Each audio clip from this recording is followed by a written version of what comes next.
Hi there, my name's Andy Bates. I'm an operations manager. What that means is I have a responsibility to look after a number of buildings across a large portfolio in the southwest of England.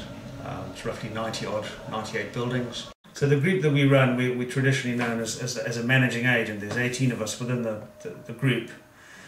And managing agent means that we manage a portfolio of buildings.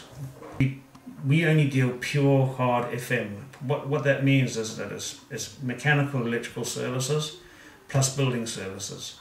We don't deal with soft service, which is traditionally known as the security, the cleaning, waste disposal, catering, and things like that. So it's pure hard FM that we deal with.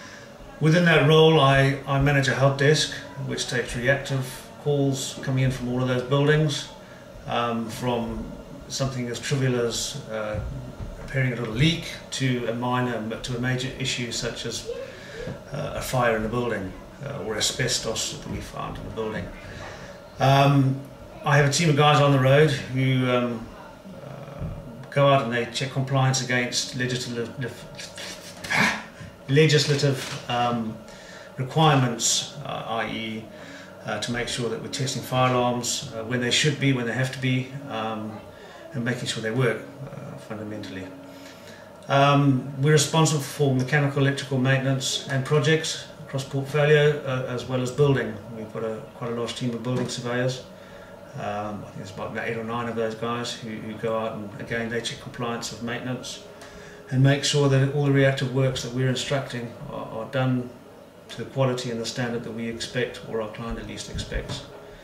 Going through the whole process on that, what we're also responsible for is ensuring that payments are made to the contractors within the required time frames.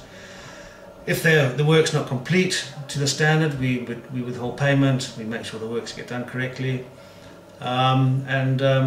in short, just making sure we cover the client's interest as well as the contractor's interest in terms of making sure they get paid on time. And Drew, how did you get into the role? Well, I started off at the base routes as an electrician many years ago. What I then did is I just worked my way up through the ranks to managing 4 buildings in London. I was responsible for the entire maintenance of those 4 buildings. I then moved into the consultancy world. It was quite a big jump for me, a big change. The way you do things in the contracting world, what you do in the consultancy world is chalk and cheese.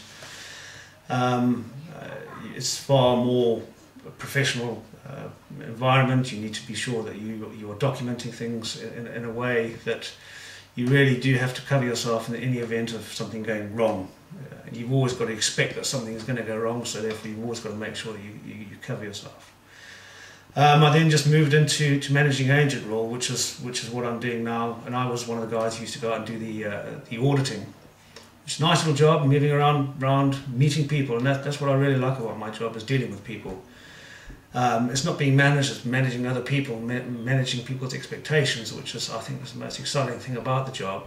What are some of the risks that you face in your job? Well, there's certain risks in terms of, for example, I use a basic example, Legionella. If we are aware of a problem where someone could be exposed to Legionella and we don't address that issue, and we don't get rid of that risk, we're then in a situation where if someone does contract Legionella and they do die, we're in the dock. We're in a lot of trouble with that. The same basic things apply to fixed wire testing, making sure that your wiring and your building's safe and secure and sound. Again, if you don't deal with these issues at source, you're in a lot of trouble if it's not sorted or someone gets injured as a result of you not doing the work.